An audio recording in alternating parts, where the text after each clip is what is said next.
श्री कृष्ण पर आया महामुनि उत्तंक को क्रोध। फिर क्या हुआ? श्री कृष्ण स्वयं भी महाभारत रोक न सके। इस बात पर महामुनि उत्तंक को बड़ा क्रोध आ रहा था। दैवयोग से भगवान श्री कृष्ण उसी दिन द्वारिका जाते हुए मुनि उत्तंक के आश्रम में आ पहुँचे। मुनि ने उन्हें देखते ही कटु शब्द कहना प्रारंभ किया। आप इतने महाज्ञानी और सामर्थ्यवान होकर भी युद्ध नहीं रोक सके। आपको उसके लिए शाप दे दूं तो क्या यह उचित न होगा? भगवान कृष्ण हंसे और बोले, महामुनि, किसी को ज्ञान दिया जाए, समझाया बुझाया और रास्ता दिखाया जाए तो भी वह विपरीत आचरण करे तो इसमें ज्ञान देने वाले का क्या दोष? यदि मैं स्वयं ही सब कुछ कर लेता तो संसार के इतने सारे लोगों की क्या आवश्यकता थी? मुनि का क्रोध शांत न हुआ। लगता था वे मानेंगे नहीं, शाप दे ही देंगे।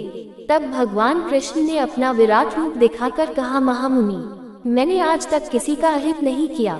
निष्पाप व्यक्ति चट्टान की तरह सुदृढ़ होता है।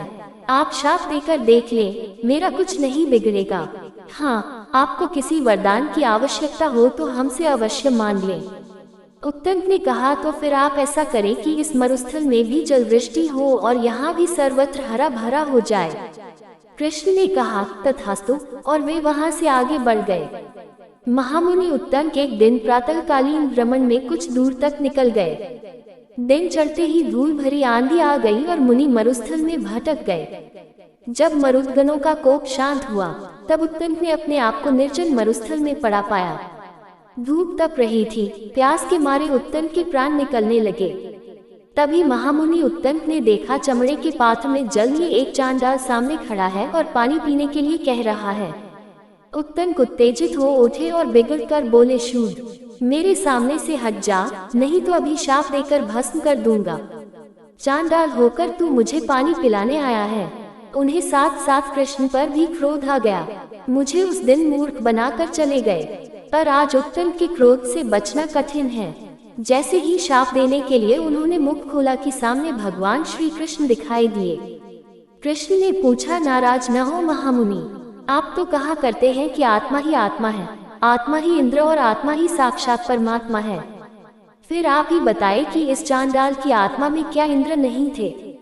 यह इंद्र ही थे जो आपको अमृत पिलाने आए थे, पर आपने उसे ठुकरा दिया। बताए, अब मैं आपकी कैसे सहायता कर सकता हूँ? ये कहकर भगवान कृष्ण भी वहाँ से अदृश्य हो गए और वह चांडाल भी। मुनि को बड़ा पश्चाताप हुआ। उन्होंने अनुभव किया कि जाति, कुल और योग्यता के अभिमान में डूबे हुए मेरे जैसे व्यक्ति ने शास्त्र ज्ञान को व्यावहारिक नहीं बनाया, तो फिर यदि कौरवों पांडवों ने श्री कृष्ण की बात को नहीं माना तो इसमें उनका क्या दोष? महापुरुष केवल मार्गदर्शन कर सकते हैं। यदि कोई उस प्राप्त ज्ञान को आचरण में न लाए और यथार्थ लाभ से वंचित रहे तो इसमें उनका क्या दोष?